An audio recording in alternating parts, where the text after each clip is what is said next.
उत्तर प्रदेश के प्रयागराज का चर्चित उमेश पाल हत्याकांड में हम आपको दिखाएंगे छठा कैमरा जो है ऊपर हमारे लगा हुआ है। इसका सीसीटीवी फुटेज आज सामने आया है। बहुत अहम माना जा रहा है यहाँ का सीसीटीवी फुटेज। इस फुटेज में बाकायदा दिखाई दे रहा है कि हमलावर किस तरह से उमेश पाल और जो राघवेंद्र सिपाही था और उसके बाद एक संजय निषाद जो सिपाही था उसके ऊपर किस तरह से हमला किया गया और किस तरह से ताबड़तोड़ गोलियां चलाई गई। वो पूरा इसी सीसीटीवी कैमरे में 6वां नंबर का सीसीटीवी कैमरा बताया जा रहा है। इसके अंदर सारी चीज़ें कैद हो गई और जैसे ही उमेश पाल इस गली के अंदर आए थे, उमेश पाल भागते हुए इस गली के अंदर आए थे और तो कुछ ही दूर पर हम आपको बताएं, कुछ ही दूर पर यहाँ पर उमेश पाल गिर गए थे।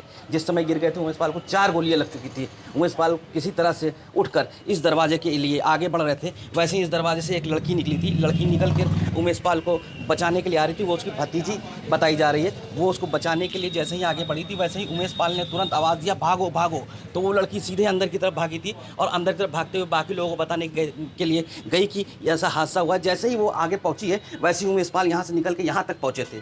यहाँ पे जैसे ही पहुँचे हैं उमेश पाल, उनको 7 गोलियां लग चुकी थी और बुरी तरह से लहूलुहान हो चुके थे। उसके बाद यहाँ से बाहर की तरफ जो कांस्टेबल था राघवेंद्र, वो 2 गोली लगी हुई थी। वो अंदर की तरफ भाग रहा था। भागते भागते जब यहाँ पहुँचा, इस जगह पर पहुँचा था, तो इसी जगह पर हम आपको दिखाएंगे एक बम का धमाका हुआ तेज़ी से और धुआं पूरा माहौल हो गया था यहाँ का। और ये वही जगह है जहाँ पर बम लगा था। राघवेंद्र को भी चोटें यहीं पर आई थी। यहाँ से राघवेंद्र को जैसे ही यहाँ पे राघवेंद्र गिरा है, उसके बाद राघवेंद्र जैसे ही यहाँ पर गिरा है बुरी तरह से वो घायल हो गया था। हम आगे आपको दिखाएंगे कि उमेश पाल का जो मकान है, घर है, वो दिखाएंगे। उमेश पाल चूँकि भागने की कोशिश कर रहे थे घर के अंदर, लेकिन वो उनको 7 गोलियाँ लग चुकी थी। और ये मकान हम दिखा रहे हैं, ये मकान उमेश पाल का है और इसी मकान में उमेश पाल रहा करते थे। जब वहाँ पर 7 गोलियाँ उन्हें लग चुकी थी तो वहीं पर गिर गए थे और गिरे और अपनी माँ से सिर्फ यही बताया था उन्होंने कि माँ अब मैं नहीं बच पाऊंगा।